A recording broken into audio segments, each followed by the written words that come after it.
ওনাকে আপনারা চিনতে পারছেন? এই ভদ্র মহিলাকে?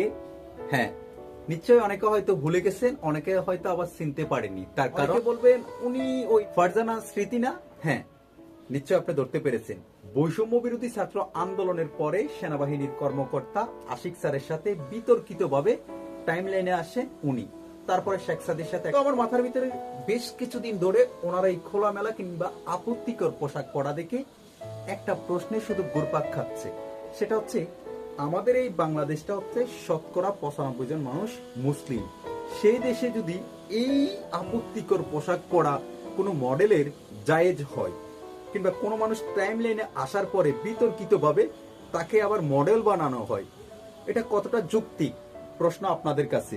এই লাল স্বাধীন বাংলাদেশে, 0 to স্বাধীন দেশে একটু আপনাদের কাছ থেকে জানতে চাই।